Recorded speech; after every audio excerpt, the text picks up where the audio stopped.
Shalom warga kerajaan buat orang-orang modern seperti kita. Dan juga dalam alam demokrasi. Sukar sekali kita mengerti tentang perkataan surrender. Apalagi surrender all. Ada sebuah lagu yang sangat powerful. Ketika orang menyerahkan diri pada Tuhan dan diulangi. I surrender all. I surrender all. All to Jesus. My blessed Savior, I surrender all. Dalam 1 Raja-Raja pasal 20, setelah reformasi yang dilakukan oleh Nabi Elia, dan kita tahu nabi-nabi Baal itu dihapuskan, saudaraku, Asyera dan nabi-nabi Baal palsu itu, apa yang terjadi?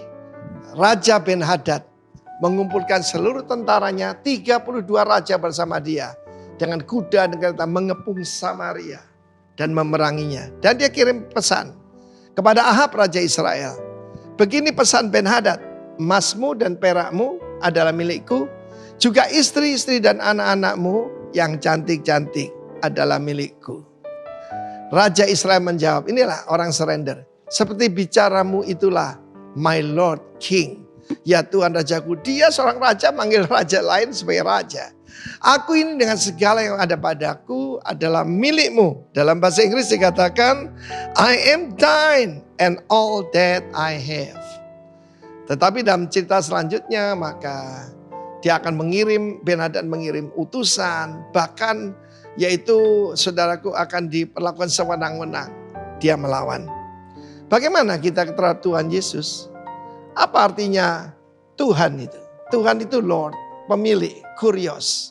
Di dalam kerajaan Allah tidak ada kepemilikan pribadi. Jadi tidak ada uangku, itu uangnya Tuanku. Dan kita melihat di sini bagaimana kita sebagai anak-anak Tuhan harus tahu ini kunci yang luar biasa. Ini salah satu kunci kerajaan. Surrender to the King. Di dalam hidup saya, pada waktu saya menyerahkan diri 42 tahun yang lalu, mudah sekali. Sebab apa? Hartaku tidak ada, saudaraku. Ya, kita tahu tentang pemimpin muda yang kaya itu sukar masuk kerajaan sorga karena terlalu banyak hartanya. Orang tanya, Pak, apa tidak sulit menyerahkan diri? Tidak itu. Pertama saya diselamatkan dengan darah Yesus. Aku bukan milikku sendiri. Ya, tetapi saudaraku, I'm thine and all that I have. Itu harus kita mengerti.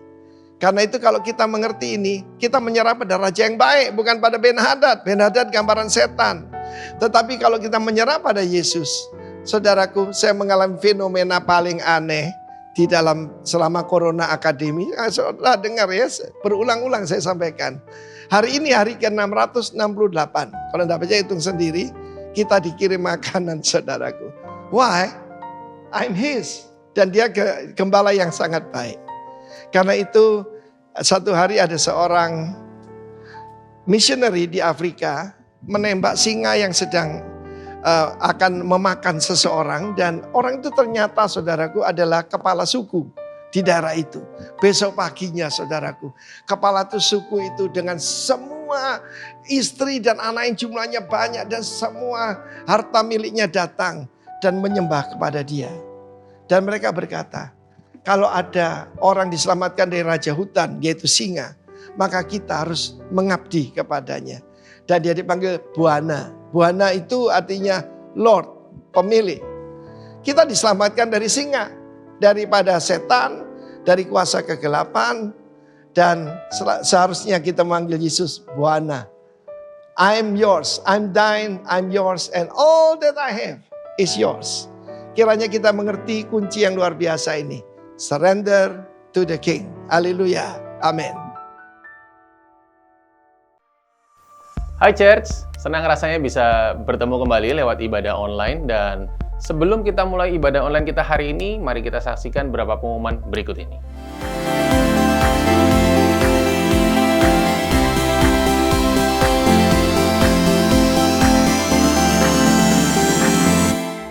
Baik, kami mengundang dimanapun Anda berada saat ini sebagai satu bagian dari tubuh Kristus untuk join dalam ibadah online kami, yaitu setiap hari Minggu jam 10 pagi.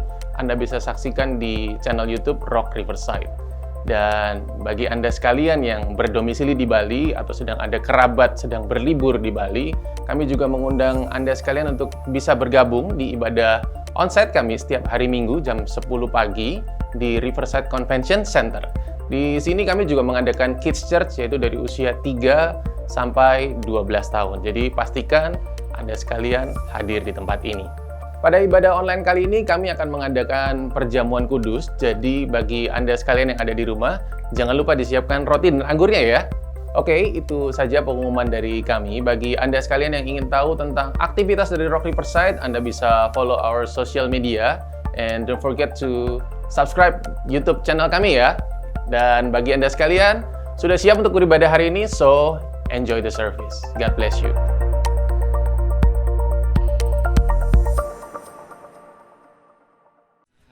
Kami percaya karena penyertaan Tuhan yang ada sampai hari ini, Tuhan. Kami boleh berkata bahwa Tuhan itu baik dalam setiap kehidupan kami. Kami bersyukur buat penyediaan yang sempurna atas kami, Tuhan. Buat penyertaan, buat perlindungan Tuhan atas kehidupan kami. Who makes the sun to rise and bring the earth new life in every being. Jesus, it is you who turns the day to night and watches me as I begin to dream. Jesus, it is you who brings me food for my table, who cares for all of my needs, who walks the road with me, has grown with me through all and every being. Jesus, it is you. Jesus, it is you. I lift my hand, so I lift my hand, and I bring my song. All of my days, all of my rights, all of my wrong, I over my life.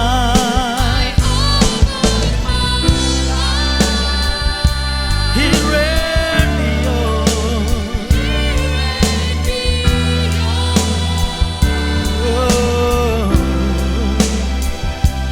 To the one thing true, Jesus, it is you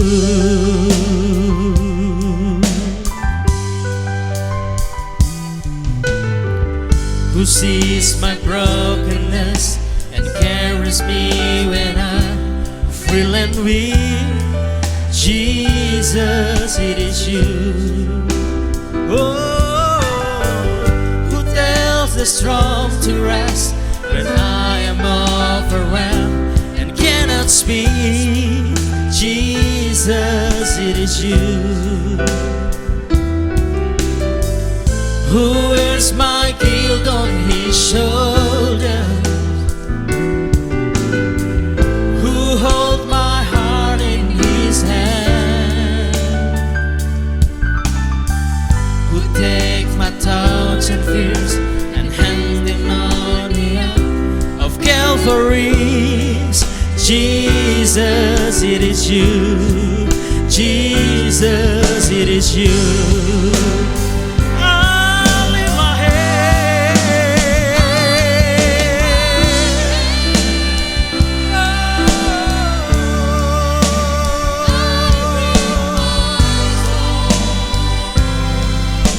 Jesus, all of my days, all of my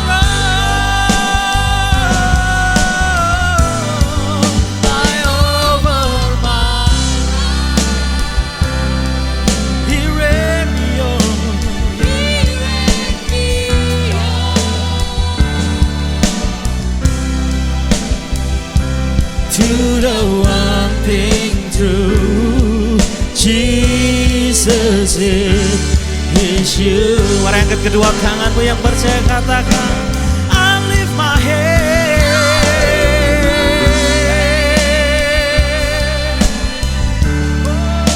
and I bring my song, all of my days, all of my wrong, I offer my life.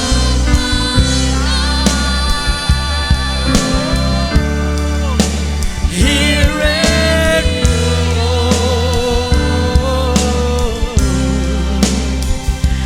to the one thing true, Jesus is you.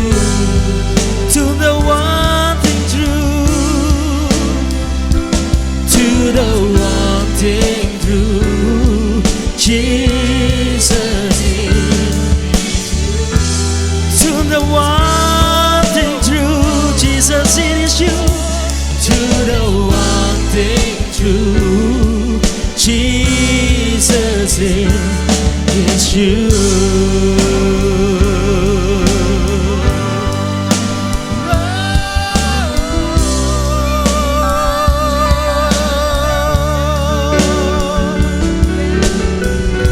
Kami bersyukur buat segala kebaikan-Mu Tuhan, penyertaan-Mu sempurna. Oh haleluya. Menaikkan syukur kita di hadapan Tuhan hari ini. Terima kasih Yesus.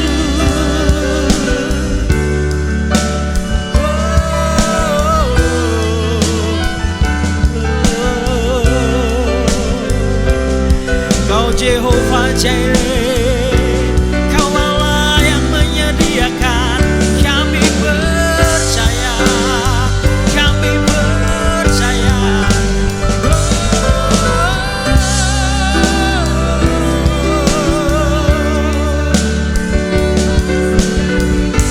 Hari ini hati kami limpah dengan ucapan syukur kepadamu.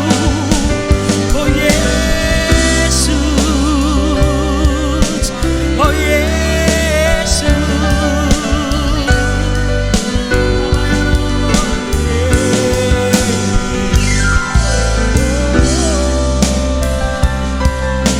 Tidak ada ucapan yang dapat kami berikan Tuhan sebagai ucapan syukur kami.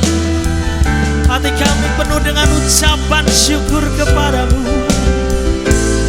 Bahwasanya kasih setiamu sampai selama-lamanya.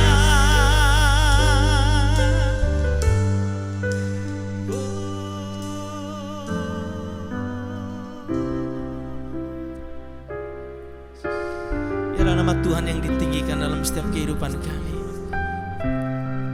Kau yang layak Tuhan. Haleluya, haleluya. Oh kudus, kuduslah Tuhan. Haleluya, haleluya. Terpujilah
Mari dengan segenap syukur katakan haleluya. Oh Jesus, Tuhan, haleluya, haleluya. Terpujilah nama Tuhan, terpujilah nama Tuhan, terpujilah nama Tuhan.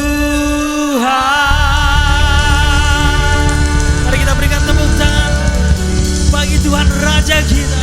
Haleluya.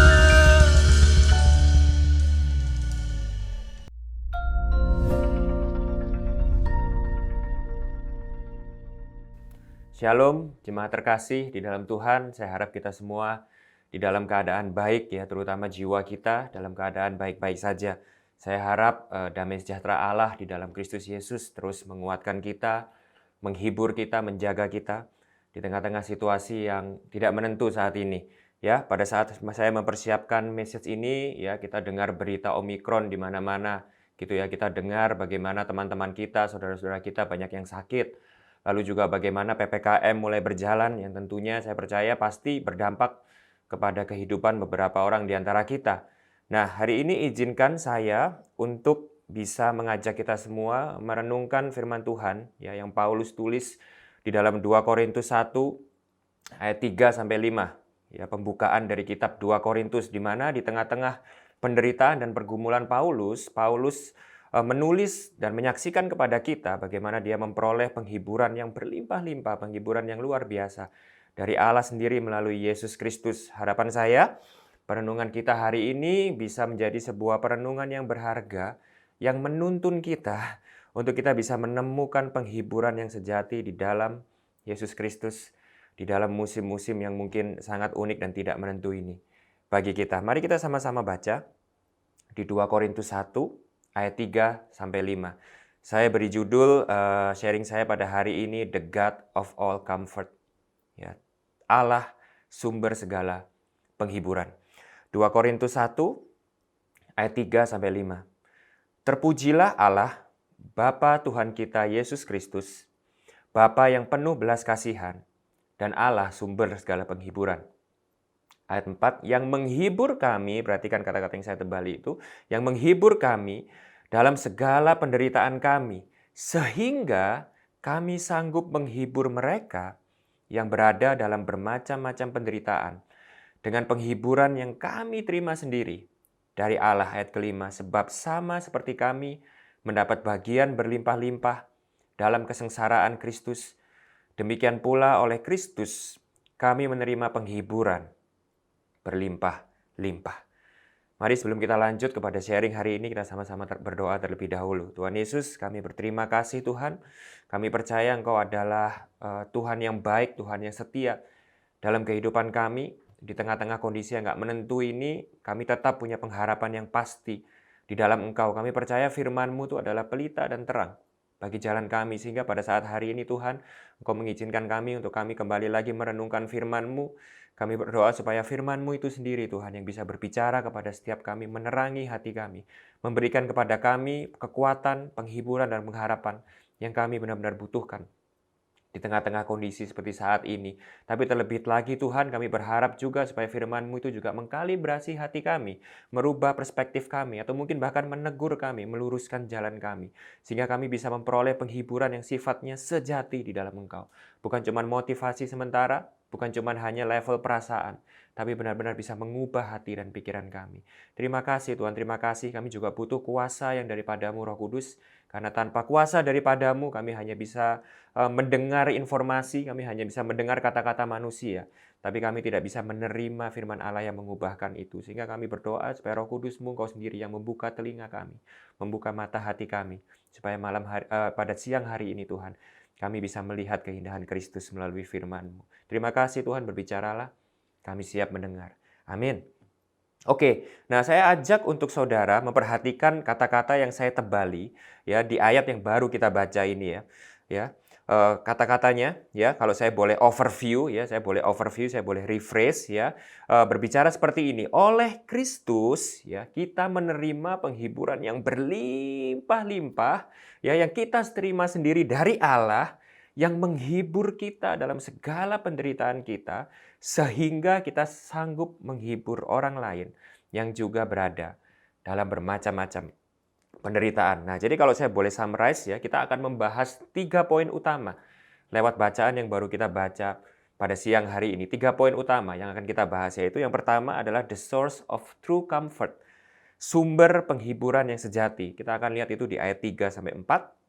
Lalu yang kedua kita akan membahas tentang the way to that comfort, ya, jalan kepada penghiburan itu, ya, itu kita baca dari ayat kelima.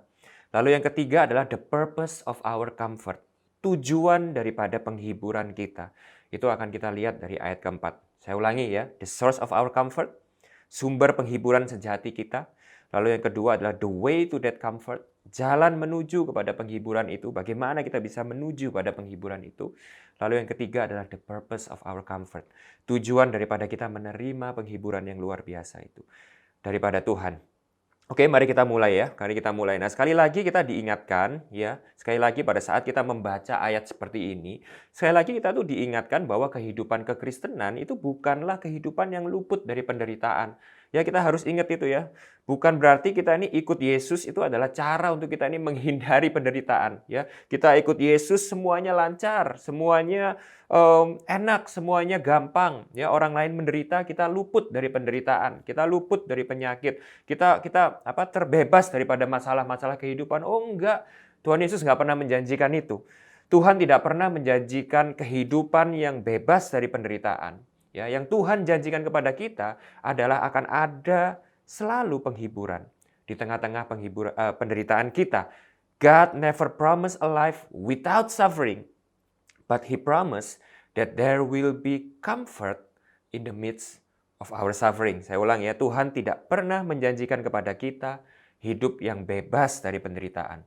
Tapi Dia berjanji bahwa akan ada penghiburan di tengah-tengah penderitaan kita. Nah, ini yang pertama yang akan kita bahas hari ini. Poin pertama kita, the source of true comfort, sumber penghiburan sejati kita. Nah, saya rasa kalau kita bicara comfort ya, kalau kita bicara tentang penghiburan itu adalah sebuah hal yang mungkin itu paling dicari-cari orang saat ini. Setuju saudara? Di tengah-tengah keadaan pandemi yang penuh dengan ketidakpastian seperti saat ini ya, saya percaya pasti banyak daripada kita itu yang hidup kita itu sangat terdampak oleh keadaan pandemi saat ini, betul? Mungkin secara sosial atau secara kesehatan atau secara ekonomi, pasti sedikit banyak kehidupan kita ini terdampak oleh pandemi ini. Sehingga saya percaya kalau kita bisa survei gitu ya, maka comfort atau penghiburan itu adalah salah satu hal yang mungkin paling dicari orang saat ini.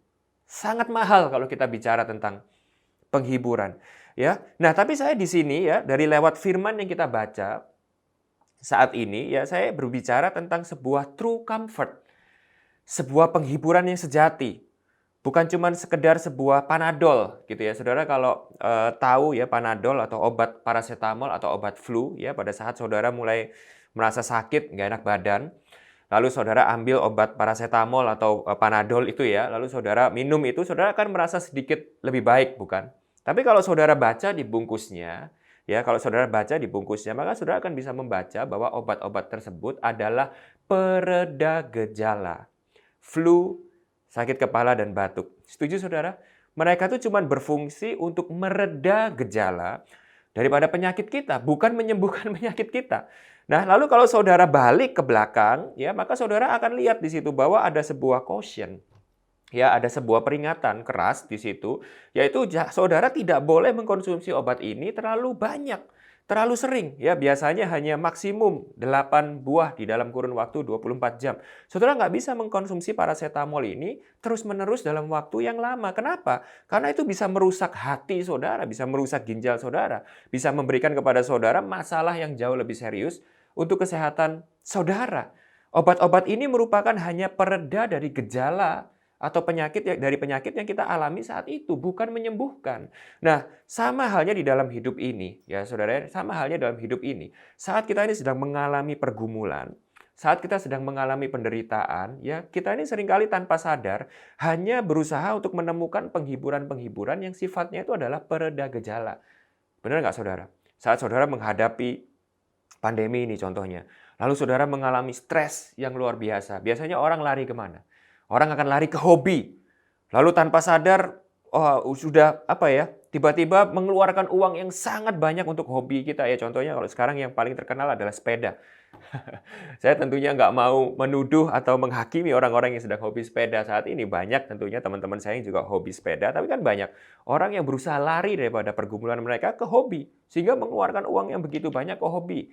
Atau saudara yang juga lagi santer gitu ya akhir-akhir ini, cukup lagi populer akhir-akhir ini ya. Banyak orang yang mengalami krisis keuangan berusaha untuk mencari penghiburan yang cepat, cara yang cepat, yang instan untuk menyelesaikan masalah mereka. Lari kemana saudara? Robot gitu ya. Masuk ke dalam dunia-dunia trading robot yang akhirnya apa? Akhirnya malah kejeblos ke dalam masalah yang lebih dalam. Itulah akibatnya kenapa pada saat kita ini berusaha mencari penghiburan-penghiburan yang sifatnya hanya sementara, palsu. Bukan penghiburan yang sejati. Nah, hari ini Paulus memberikan kepada kita perenungan tentang penghiburan yang sejati. Kita akan belajar bagaimana Paulus itu menemukan penghiburan yang sejati. Bukan Panadol, bukan paracetamol. Tapi benar-benar sesuatu yang bisa memberikan kepada Paulus sebuah kekuatan, pengharapan, penghiburan yang sejati di dalam hidupnya. Nah, kita lihat bagaimana Paulus itu memulai ya ayat yang barusan kita baca ini dengan kata terpujilah Allah. Paulus memulai dengan sebuah doksologi di sini. Doksologi itu artinya adalah worship, ya, an expression of worship that comes from personal experience or adoration. Ya, sesuatu sikap penyembahan saat kita ini mengalami sebuah personal experience atau pengalaman yang mengagumkan akan segala sesuatu. Contohnya ya, saya kurang lebih tahun 2019 tepat sebelum terjadi pandemi ini, ya saya diberi kesempatan untuk liburan bersama keluarga saya ke Eropa. Pada waktu itu kita mengunjungi Swiss ya. Saya ingat banget kita waktu itu berada di dalam sebuah kota kecil gitu ya. Lalu di situ kita bisa melihat Gunung Alpen gitu ya. Nah, saya ingat sekali itu pengalamannya bagaimana saya waktu melihat pemandangan yang begitu indah, ya saya hanya bisa berdiri di situ dan bilang, "Wow, God, this is so amazing." Kita nggak bisa melakukan apapun, hanya kita bisa takjub dan kita hanya bisa praise, puji Tuhan akan betapa magnificent-nya dan betapa mulianya dan agungnya pemandangan yang kita lihat pada waktu itu. Itulah doksologi. Nah, perhatikan baik-baik ya. Paulus memulai ya ayat yang baru kita baca ini dengan sebuah doksologi, dengan sebuah pengagungan, dengan sebuah kekaguman. Ya, jadi pada waktu Paulus ini berkata tentang, aku ini menerima penghiburan dari Allah di tengah-tengah pergumulanku, itu bukan cuma sekedar sebuah teori. Itu bukan cuma sekedar sebuah khotbah. Itu bukan cuma sebuah kayak slogan atau quote yang motivasi sementara. Tapi Paulus itu benar-benar mengagungkan Tuhan karena dia merasakan sebuah penghiburan yang luar biasa dari sebuah personal experience yang nyata. Nah, ini termasuk doa utama saya, saudara, sejujurnya. Di tengah-tengah pandemi ini bagi saudara semua, yaitu apa saudara? Yaitu selama pandemi yang sudah berlangsung selama 2 tahun ini, saya benar-benar berdoa supaya kita semua bisa punya pengalaman pribadi di mana kita bisa mengenal Dia dalam dimensi yang lebih dalam, bukan hanya dari khotbah, bukan hanya dari kata orang, bukan hanya dengar dari gembala komsel kita, bukan hanya dengar dari pembicara-pembicara di gereja, tapi supaya setiap kita benar-benar merasakan dan mengenal kasih-Nya itu yang menghibur, menguatkan, memberi harapan lewat pengalaman yang pribadi dan nyata. Itu doa utama saya di tengah-tengah situasi yang kita alami ini. Nah, jadi kita mesti tahu, jadi pada waktu Paulus memulai ini dengan sebuah doksologi, Paulus ingin memberitahu kepada kita bahwa ini harus menjadi sebuah pengalaman pribadi yang nyata bagi kita semua. Nah, kita harus tahu ya background daripada verse ini yang baru kita baca ini. Background daripada ayat ini. Paulus menulis surat 2 Korintus ini itu di Makedonia ya saudara ya, diperkirakan sekitar tahun 55 sampai 56 gitu ya. Ini sekitar 1 tahun setelah dia menulis surat Korintus yang pertama ya, dan ini 1 tahun diperkirakan 1 tahun sebelum akhirnya dia menulis kitab Roma yang begitu terkenal itu. Nah, tema sentral dari kitab 2 Korintus ini ya adalah hubungan antara penderitaan yang Paulus alami dengan kekuatan roh di dalam diri Paulus yang menguatkan dia. Di dalam pelayanannya itu tema sentralnya. Jadi kalau saudara baca itu 2 Korintus itu kurang lebih tema sentralnya itu adalah seperti itu. Jadi gini backgroundnya saudara, gini backgroundnya ceritanya. Ya, jadi pada waktu itu banyak orang ya bahkan jemaat sekalipun pada waktu Paulus itu masuk ke dalam kota Korintus ya yang mempertanyakan bagaimana mungkin Paulus itu adalah seorang rasul Kristus yang dipilih kalau hidupnya itu penuh dengan penderitaan dan pergumulan. Saudara bisa bayangin ini ya. Jadi pada waktu Paulus datang ke Korintus, ya banyak sekali orang itu yang merendahkan dia, mempertanyakan legitimasinya dia sebagai seorang rasul Kristus. Ya, gimana mungkin dia itu adalah seorang rasul yang dipilih kalau hidupnya itu penuh dengan penderitaan. Hidupnya begitu menderita gitu. Nah, lalu kita lihat apa yang dilakukan Paulus. Ya, dengan segala tuduhan dan pertanyaan ini kepada dirinya, ya Paulus itu justru menegaskan, perhatikan baik-baik, ini luar biasa sekali saudara. Paulus justru menegaskan bahwa penderitaan yang dia alami itu justru adalah alat di mana Kristus justru dimuliakan di dalam hidupnya. Luar biasa saudara. Malah kalau saudara baca di pasal 11 ya, pasal 11, Paulus itu menunjuk orang-orang yang menolak dia karena penderitaannya sebagai rasul-rasul palsu dan hamba iblis. Wow, ini ekstrim banget, ini tajam sekali saudara ya. Ya, justru dia bilang bahwa orang-orang yang mempertanyakan penderitaannya itu, justru orang-orang yang menolak dia karena dia itu menderita, bahkan dia itu bukan rasul Allah, itu adalah rasul-rasul palsu dan hamba iblis. Ekstrim banget, tajam sekali. Nah ini kenapa kita harus hati-hati nih ya. Sekali ini intermezzo sedikit ya. Ini kenapa kita harus hati-hati sama pendeta atau gereja yang hanya menawarkan kekristenan yang enak buat kita, yang nyaman buat kita. Yang seakan-akan kekristenan itu tidak ada penderitaan di dalamnya. Berkat, terobosan, bersama Yesus semuanya mulus, bebas corona, dan lain-lain. Paulus berkata, sama seperti setan yang berkedok malaikat terang, orang-orang ini juga serigala berbulu domba. Ini adalah rasul-rasul palsu. Wow, ini tajam sekali ya. Tajam sekali. Nah, lalu apa yang menjadi sumber penghiburan, kekuatan, keamanan, dan damai sejahtera dalam hati Paulus dalam menghadapi semuanya itu? Nah ini yang kita ini barusan lihat.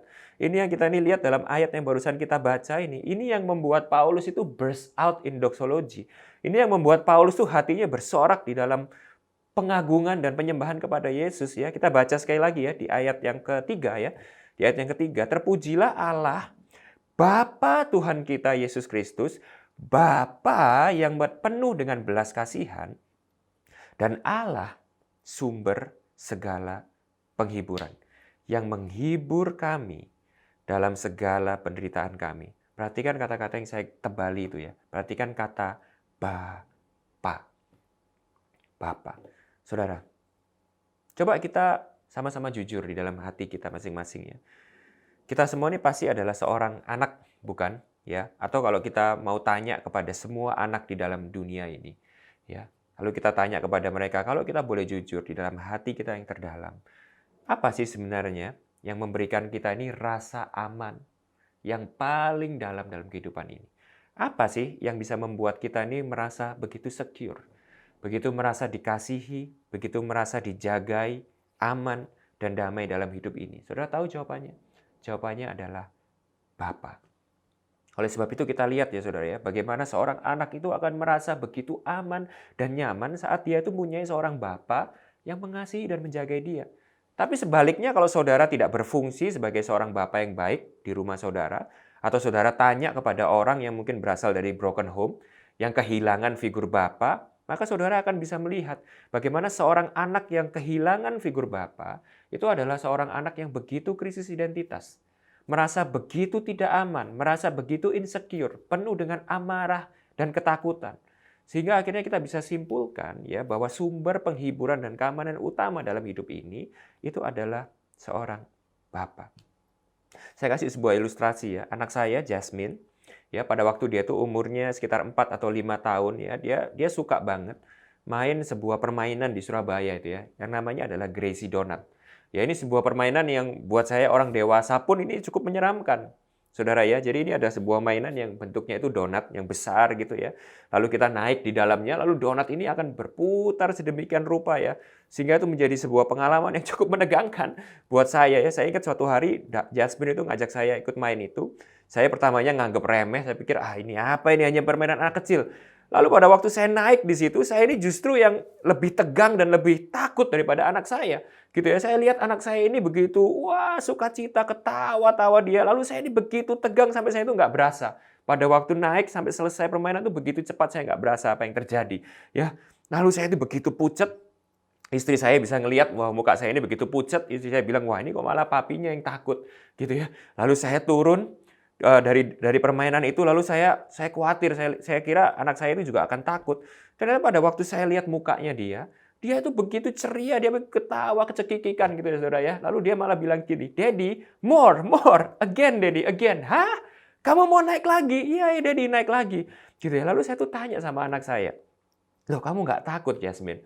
Kamu naik diputar-putar kayak gitu tadi, kamu nggak takut? Kamu masih mau main lagi?" Lalu anak saya itu berkata satu hal ini yang pada waktu itu menusuk hati saya. Anak saya itu bilang, "Enggak, Jasmine nggak takut. Kan ada Daddy. Kan Jasmine bersama-sama dengan Daddy." Saudara bisa lihat itu ya, bagaimana seorang anak saat dia tuh yakin bahwa dia mempunyai seorang bapa yang ada bersama-sama dengan dia, melindungi dan menjaga dia tidak akan takut akan apapun. Dia akan merasa begitu aman, terjaga, dan damai.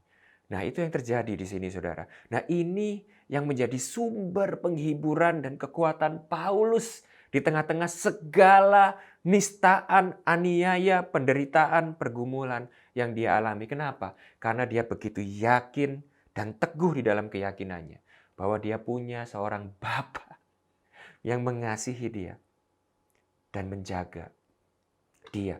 J.I. Packer, seorang teologi yang terkenal, berkata seperti ini, "Adoption is the highest privilege that the gospel offers. Higher even than justification. To be right with God the judge is a great thing, but to be loved and cared for by God the Father is greater." Adopsi adalah karunia tertinggi yang ditawarkan oleh Injil. Lebih tinggi daripada pembenaran kita. Dibenarkan oleh Tuhan sebagai hakim adalah hal yang luar biasa. Akan tetapi dikasihi dan diperhatikan oleh Tuhan sebagai Bapa adalah sesuatu yang jauh lebih indah.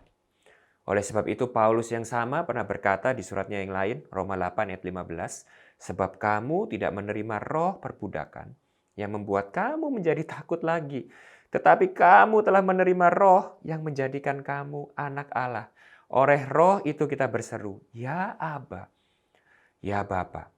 Kata Aba di sini ya saudara ya, itu adalah sebuah penggunaan kata yang sangat intim, yang sangat santai. Ya, yang kalau kita bahasakan sehari-hari dalam kehidupan kita saat ini, kata Aba itu basically artinya papa, papi, daddy. Sama seperti Jasmine itu manggil saya daddy.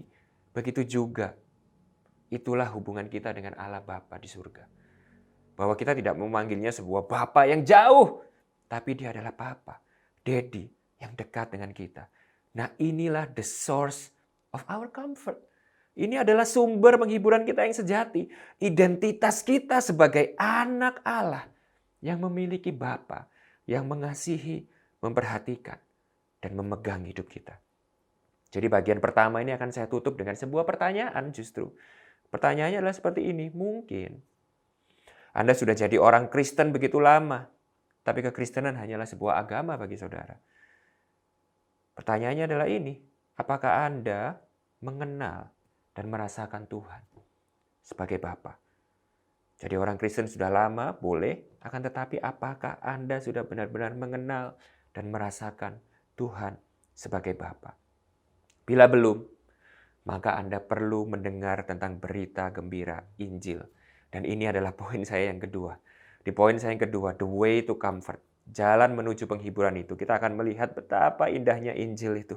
Nah, mari kita perhatikan, kita lihat ya dengan seksama apa yang Paulus katakan itu di ayat yang kelima. Di ayat yang kelima, ya Paulus berkata seperti ini, "Sebab sama seperti kami mendapat bagian berlimpah-limpah dalam kesengsaraan Kristus, Demikian pula oleh Kristus, perhatikan yang saya tebali itu ya. Oleh Kristus kami menerima penghiburan berlimpah-limpah. Nah, ini kata kuncinya. Oleh Kristus. Through Christ. Nah, kita sudah melihat di ayat yang sebelumnya, ya di poin yang sebelumnya, kita sudah melihat itu. Bahwa kita punya janji yang luar biasa. Keindahan kasih Bapa yang luar biasa. Yang memberikan penghiburan dan keamanan yang luar biasa bagi kita sebagai seorang anak. Ya, bagaimana Bapa itu mengasihi kita, menjagai kita sebagai seorang anak, dan ini yang menjadi penghiburan dan keamanan yang luar biasa bagi kehidupan Paulus. But the question is this, tapi pertanyaannya ini, kita harus bertanya ini, bagaimana mungkin orang-orang berdosa seperti kita yang setiap hari masih bergumul dengan keberdosaan kita bisa yakin dengan betul bahwa kita ini adalah anak-anak Allah. Bahwa Bapa itu mengasihi kita sebagai seorang Bapa. Bagaimana mungkin kita bisa menjawab pertanyaan itu dengan keyakinan? Nah, Paulus dengan cepat memberikan kepada kita jawabannya. Jawabannya adalah ini, melalui Kristus, through Christ. Seringkali kita sudah terlalu biasa jadi orang Kristen dalam tanda kutip. Sehingga seringkali kita menganggap enteng atau take for granted kebenaran luar biasa ini. Bahwa kita adalah anak-anak Allah yang bisa memanggil dia daddy, yang bisa memanggil dia papa. Inilah kenapa kita ini harus ngerti doktrin, saudara. Ini kenapa kita harus ngerti doktrin. Kita harus mengerti ya bahwa apa yang Alkitab itu katakan tentang kita, yaitu tanpa Kristus kita ini sebenarnya adalah seteru Allah. Roma 1, Roma 5. Kita adalah ciptaan yang mengkhianati pencipta kita. Itu kita bisa lihat itu di Roma 1 dan Roma 5. Kita seharusnya mati di dalam murka Allah karena dosa-dosa kita. Ini yang seharusnya menjadi status dan hak kita. Kita ini adalah orang-orang berdosa yang menjadikan diri kita ini musuh Allah, seteru Allah. Yang seharusnya kita ini bukan jadi anak-anak Allah. Kita ini seharusnya justru mati sebagai seorang kriminal Allah, pengkhianat Allah, mati menghadapi murka Allah karena dosa-dosa kita. Tapi Yesus adalah anak Allah yang justru tidak mengenal dosa. Mati ganti bagi dosa-dosa kita. Supaya kita sekarang bisa menjadi anak-anak Allah yang hidup di bawah naungan kasih Bapa. Ini yang membuat Paulus bisa berkata bahwa di dalam Kristus ada penghiburan yang berlimpah-limpah. Oleh Kristus kita berhak menerima penghiburan yang berlimpah-limpah itu. Ini adalah kabar gembira, Injil yang luar biasa itu, yang saudara harus tangkap hari ini. Yang saudara harus bisa lihat ini dan alami secara pribadi. Inilah Injil. Karena begitu besar kasih Allah bagi kita. Ia menyerahkan anaknya yang tunggal, Yesus Kristus. Bukan hanya untuk menjadikan kita orang beragama Kristen. Tetapi menjadikan kita yang tadinya adalah musuh-musuh Allah. Menjadi anak-anak Allah yang dikasihi dan diperhatikan oleh Allah Bapa. Wow, luar biasa sekali. Begitu luar biasa sekali kalau kita bisa menerima kebenaran ini. Ini adalah kekuatan dan penghiburan yang luar biasa bagi kita. Dalam kita melewati penderitaan apapun dalam kehidupan kita. Kita pasti bisa melihat segala penderitaan dan pergumulan kita itu dengan kacamata yang berbeda. Kalau kita lihat, kita mengalami dan kita percaya kebenaran ini. Saya kasih sebuah contoh ya saudara ya. Saya kasih sebuah contoh bagaimana kalau kita ini bisa mengenal Injil ini. Bagaimana kalau kita ini bisa punya keyakinan dan kita akhirnya bisa sadar dan mengalami secara sejati ya, mengalami benar-benar bahwa kita ini adalah anak-anak Allah yang sudah ditebus. Yang sekarang kita ini bisa memanggil Tuhan itu sebagai Bapa melalui Yesus Kristus. Ya, bagaimana kacamata kita ini bisa berbeda saat kita melihat pergumulan kita. Kita lihat contohnya ya saudara ya. Kita lihat contohnya itu dari penulis Ibrani. Ya, penulis Ibrani ini sampai sekarang masih belum diketahui pasti siapa penulisnya, tapi perhatikan baik-baik. Bagaimana penulis kitab Ibrani ini melihat pergumulan yang dia alami, yaitu pergumulan yang luar biasa. Saya sudah sering cerita tentang ini, ya. Dengan kacamata yang menurut saya itu begitu amazing. Kita lihat ini Ibrani 12 ayat 3 sampai 13, ya. Ibrani 12 ayat 3 sampai 13 ya. Kita sama-sama lihat ini. Ya, saya tidak akan menjelaskan begitu gimana karena biarkan ayat ini berbicara kepada kita sendiri dan memberitahu kepada kita begitu luar biasanya perspektif dan sudut pandang yang kita akan punya kalau kita punya status yang begitu firm ya bahwa kita ini adalah anak-anak Allah. Perhatikan baik-baik Ibrani 12 ayat 3 sampai 13. Ingatlah selalu akan Dia. Perhatikan itu ya. Ingatlah selalu akan Dia. Siapa itu? Yesus. yang tekun menanggung bantahan yang sehebat itu terhadap dirinya dari pihak orang-orang berdosa, supaya jangan kamu menjadi lemah dan putus asa. Dalam pergumulan kamu melawan dosa, kamu belum sampai mencucurkan darah. Dan sudah lupakah kamu akan nasihat yang berbicara kepada kamu seperti kepada anak-anak? There you go. Hai anakku, janganlah anggap enteng didikan Tuhan. Dan janganlah putus asa apabila engkau diperingatkannya. Luar biasa ya saudara ya. Jadi penulis Ibrani ini melihat segala penderitaan dan pergumulan yang dia alami itu sebagai apa? Sebagai didikan seorang bapak. Luar biasa. Bukan sebagai kesialan, bukan sebagai kutuk, bukan sebagai sesuatu yang menakutkan, tapi sebagai seperti sebuah didikan yang sedang Tuhan itu lakukan kepada dia. Ayat 6. Karena Tuhan menghajar orang yang dikasihinya. Lihat begitu yakinnya dia akan statusnya sebagai anak yang dikasihi oleh Bapa. Ia menyesah orang yang diakuinya, garis bawah ini, sebagai anak. Ayat 7. Jika kamu harus menanggung ganjaran. Perhatikan baik-baik sekali lagi. Allah memperlakukan kamu seperti anak. Di manakah terdapat anak yang tidak dihajar oleh ayahnya? Tetapi jikalau kamu bebas dari ganjaran yang harus diderita setiap orang, maka kamu bukanlah anak, tetapi anak-anak gampang. Ayat 9 selanjutnya. Dari ayah kita, yang sebenarnya kita beroleh ganjaran, dan mereka kita hormati. Demikian bukanlah kita. Harus lebih taat kepada Bapa segala roh, supaya kita beroleh hidup.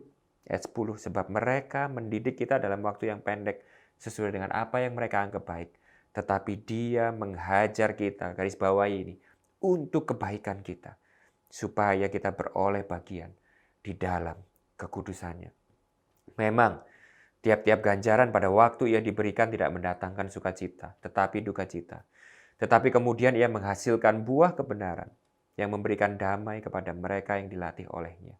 Sebab itu kuatkanlah tangan yang lemah dan lutut yang goyah. Dan luruskanlah jalan bagi kakimu. Sehingga yang pincang jangan terpelecok, tetapi menjadi sembuh. Luar biasa saudara, luar biasa. Nah, mari, bila kita sedang menghadapi pergumulan atau penderitaan saat ini yang mungkin terasa begitu berat, ingat bahwa ini adalah tangan Tuhan sebagai seorang Bapa yang sedang mendidik kita dan menghajar kita untuk kebaikan kita. Bukan menghukum atau mengutuk atau menghancurkan kita. Melainkan karena dia mengasihi kita untuk kebaikan kita, untuk kekudusan kita. Kenapa saudara? Kenapa? Ingat akan dia. Karena murka dan hukuman Allah itu sudah ditanggung oleh Yesus Kristus. Lihat salib Kristus. Ingat kasihnya. Segala kutuk sudah ditanggungnya. Sehingga segala sesuatu yang kita alami hari ini adalah kasih Bapa yang mendidik, memurnikan, menghajar kita. Sehingga mari kuatkan lutut kita, jangan goyah, jangan galau, tetapi justru perhatikan apa yang mungkin Tuhan sedang koreksi di dalam hati kita. Yang Tuhan sedang koreksi di dalam hidup kita, yang mungkin Bapa kita ini sedang didik dan luruskan di dalam hidup kita. Sehingga kalau ada mungkin hal-hal yang mungkin sedang Tuhan koreksi, ayo kita bertobat. Jangan keraskan hati kita. Jangan kita malah pahit sama Tuhan. Jangan kita malah kecewa sama Tuhan. Tetapi kita ingat, Bapa mengasihi kita dan ingin menyembuhkan dan menyelamatkan kita. Nah, saya sampai kepada poin yang terakhir. Poin saya yang ketiga, the purpose of our comfort. Tujuan dari penghiburan kita. Nah, yang terakhir, apa tujuan semua kasih dan penghiburan Tuhan yang kita terima ini? Kita harus tahu ini ya. Jadi kita tadi udah membahas bagaimana kita menerima penghiburan dan kekuatan yang luar biasa ya dari Tuhan sebagai Bapa melalui Yesus Kristus, melalui Injilnya yang luar biasa, melalui apa yang Tuhan Yesus sudah lakukan di kayu salib, sehingga sekarang menjadikan status kita sebagai anak-anak Allah yang dikasihi dan dijagai dan diperhatikan oleh Bapa. Itu adalah sumber penghiburan kita. Nah sekarang, apa tujuan kita menerima semua itu? Apa tujuannya? Ayat keempat berkata kepada kita, supaya kita juga mampu memberikan penghiburan bagi orang lain. Ya, kita sama-sama baca di ayat keempat, yang menghibur kami dalam segala penderitaan kami, sehingga kami sanggup menghibur mereka yang berada dalam bermacam-macam penderitaan dengan penghiburan yang kami terima sendiri dari Allah.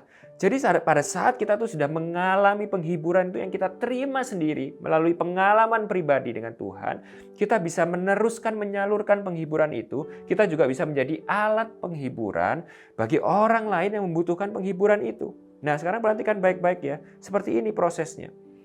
Seperti ini prosesnya. Ini penting sekali di sini, Saudara, penting sekali. Kita baru bisa melihat terang Injil begitu bercahaya di tengah-tengah kehidupan kita saat kehidupan kita ini begitu gelap. Ya, disinilah sebabnya kenapa justru kadang Tuhan itu membawa kita masuk ke dalam pergumulan-pergumulan, kesulitan-kesulitan, karena justru di tengah-tengah kegelapan kehidupan kita tuh baru akan akhirnya sadar akan betapa terangnya dan indahnya Injil itu. Nah, di saat yang sama, terang Injil itu akan bercahaya melalui hidup kita untuk hidup orang lain.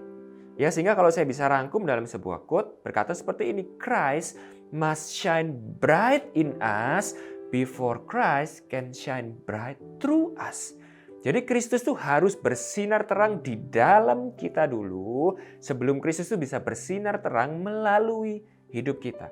Kita tidak akan bisa membagikan keindahan Kristus kepada hidup orang lain sebelum Kristus itu sendiri terasa indah dan terang bagi kita. Nah, kapan Kristus terasa terang dan paling indah dalam kehidupan kita? Bukan di saat kita merasa kuat, tapi di saat kita merasa lemah, di tengah-tengah kelemahan dan pergumulan kita. Sehingga kalau kita lihat di penghujung surat 2 Korintus ini ya, yang tadi saya sudah cerita di awal, ya, 2 Korintus ini konteksnya adalah Paulus sedang menghadapi nistaan dan tuduhan yang luar biasa karena penderitaan yang dialami. Lalu kalau kita lihat bagaimana di penghujung surat ini, Paulus menutup, Paulus menyimpulkan dan merespon segala semuanya itu dengan sebuah kesimpulan yang seperti ini. Kesimpulan Paulus dalam dia merespon orang-orang yang mengejek dia karena dia begitu banyak mengalami pergumulan dan penderitaan yang dialami. Paulus meresponnya dengan kesimpulan ini. Mari kita baca sama-sama, Saudara. Saya harap ini juga bisa menjadi kesimpulan hati kita. 2 Korintus 12 ayat 9-10. Tetapi jawab Tuhan kepadaku, cukuplah kasih karuniaku bagimu. Sebab justru dalam kelemahanlah kuasaku menjadi sempurna. Sebab itu terlebih suka aku bermegah atas kelemahanku, supaya kuasa Kristus turun menaungi aku. Karena itu aku senang dan rela di dalam kelemahan, di dalam siksaan, di dalam kesukaran, di dalam penganiayaan dan kesesakan, oleh karena Kristus. Sebab jika aku lemah, maka aku kuat. Kelemahan-kelemahan yang Paulus alami justru membuat Paulus lebih bisa merasakan, mengalami, dan akhirnya membanggakan Kristus di dalam hidupnya. Sehingga apa? Bagaimana semakin nyata, bagaimana Kristus adalah sumber kemampuan, sumber kekuatan, dan sumber pengharapan bagi pelayanan Paulus. Saya tutup dengan ini, saudara. Ingat kalau gitu, jangan biarkan pandemi ini melumpuhkan kehidupan kita. Jangan biarkan kehidupan kita ini sekarang menjadi begitu tertutup dan terpenjara karena pandemi ini. Kenapa? Karena kita begitu hidup di dalam ketakutan dan kekhawatiran. Sehingga akhirnya kekhawatiran dan ketakutan itu melumpuhkan kehidupan kita. Ingat, memang saya ngerti bahwa hidup kita saat ini pasti tidak mudah. Di dalam musim seperti saat ini. Tetapi lihat Kristus. Ingat Kristus. Ingat pengharapan yang kita punya di dalam Injil. Ada penghiburan dan ada kekuatan di situ. Dan biarlah saat hati kita itu dikuatkan.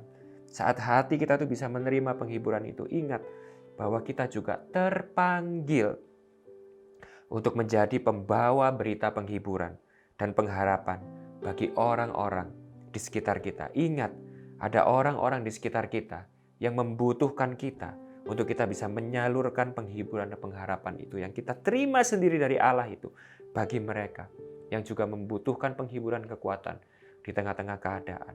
Seperti saat ini, kita didesain bukan untuk hidup untuk diri kita sendiri. Ingat ya, kita tidak didesain untuk kita ini hidup self-centered.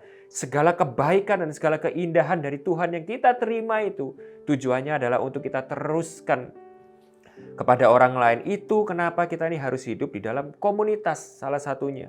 Karena kita tidak didesain untuk kita ini hidup bagi diri kita sendiri. Ya, Pastor Jerry beberapa waktu yang lalu bersharing kan bagaimana mungkin ada orang-orang itu yang sudah begitu kaya, sudah begitu terkenal, memiliki segala sesuatu di dalam kehidupannya itu justru malah malah frustasi, justru malah depresi, akhirnya bunuh diri. Ya karena itu saudara, karena the true meaning of life, nilai hidup yang sebenarnya itu bukan saat kita memiliki semuanya, bukan. Tapi saat kita bisa menyalurkan semuanya yang kita terima dari Kristus untuk hidup kita ini bisa menjadi berkat bagi orang lain. Sehingga jangan tertutup. Jangan sampai hidup kita ini hanya untuk diri kita sendiri. Jangan justru malah kita ini begitu tertutup dan terlumpuhkan oleh COVID. Ya, tapi reach out, keluar. Saya bukannya ngajak kita untuk kita melalaikan segala prokes dan hidup sembarangan, bukan saudara. Tapi bagaimana tetap di tengah-tengah kondisi pandemi ini, hidup kita ini juga dibutuhkan oleh orang lain. Tetap hadir di dalam kehidupan orang-orang di sekitar kita. Tetap reach out kepada mereka. Tetap beritakan penghiburan dan kekuatan yang kita terima dari Allah bagi mereka yang membutuhkan. Amin. Tuhan Yesus memberkati. Mari kita sama-sama berdoa. Tuhan Yesus, terima kasih untuk firman yang kami terima pada siang hari ini. Biarlah firman ini yang sendiri yang mengingatkan kepada kami, menegur, mengkalibrasi hati kami. Sekaligus juga kami percaya Tuhan telah menghibur dan memberikan pengharapan kepada hati kami. Roh Kudus, biarlah Engkau yang memeteraikan firman yang kami dengar, Engkau yang memampukan kami untuk bisa selalu mengingatnya dan mengaplikasikannya dalam kehidupan kami. Sehingga firman ini bisa tertanam begitu dalam hati kami, bertumbuh dan berbuah-buah lebat dan menjadi berkat yang luar biasa buat orang-orang di sekitar kami. Terima kasih Tuhan, terima kasih. Di dalam nama-Mu, Yesus Kristus Tuhan kami telah berdoa dan mengucap syukur. Amin. Tuhan Yesus memberkati. Mari sebentar lagi kita persiapkan hati dan pikiran kita untuk kita bisa menerima perjamuan kudus. Ya, saya ajak untuk saudara di rumah masing-masing bisa berkumpul bersama karena ini adalah Holy Communion.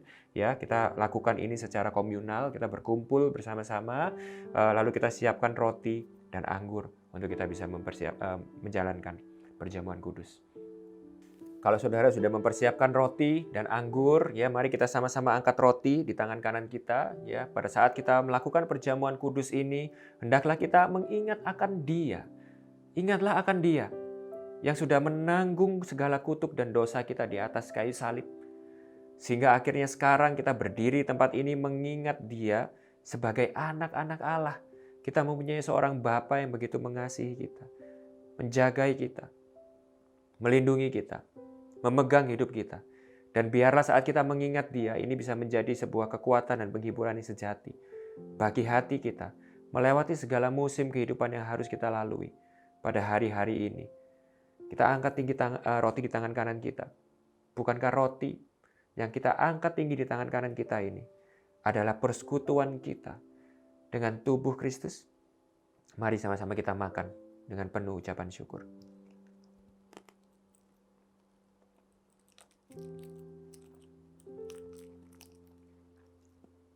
Lalu kita angkat anggur di tangan kanan kita, kita ingat bahwa kita telah dipersatukan dengan Kristus.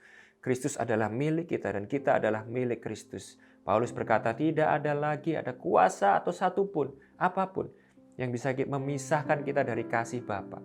Karena Kristus Yesus, karena apa yang Yesus sudah lakukan di kayu salib, karena darahnya yang sudah tercurah dan membeli lunas kita dari segala kutuk dan dosa-dosa kita, dari segala kuasa dosa yang sudah membelenggu kita. Darah Yesus sudah membeli kita dengan lunas sehingga kita sekarang adalah miliknya, anak-anak Allah, anak-anak Bapa yang begitu dikasihi dan berharga. Bukankah anggur, cawan anggur yang kita angkat tinggi di tangan kanan kita ini adalah persekutuan kita dengan darah Yesus? Mari kita minum dengan penuh ucapan syukur. Terima kasih Tuhan, terima kasih buat perjamuan kudus ini. Terima kasih juga buat firman yang telah kami dengar. Di dalam nama-Mu kami berdoa dan mengucap syukur. Amin. Terima kasih jemaat sekalian. Tuhan Yesus memberkati. Happy Sunday. Sampai bertemu di dalam ibadah yang selanjutnya. Wow, message yang sangat luar biasa hari ini dari Pastor Anthony Pribudi, dan pastinya ini juga menjadi berkat buat saya dan buat kita semua yang sedang menyaksikan ibadah online kita hari ini. Sekali lagi saya ucapkan terima kasih. Terima kasih buat Anda semua yang sudah join online service kami. Kami sangat bersyukur bisa melakukan ini bersama setiap hari Minggunya. Dan Anda semua bisa share video online service hari ini kepada orang-orang di luar sana, kerabat di luar sana, supaya kabar baik ini bisa juga jadi berkat bagi setiap mereka. Sekian online service kami hari ini dan selamat hari Minggu. Tuhan Yesus memberkati.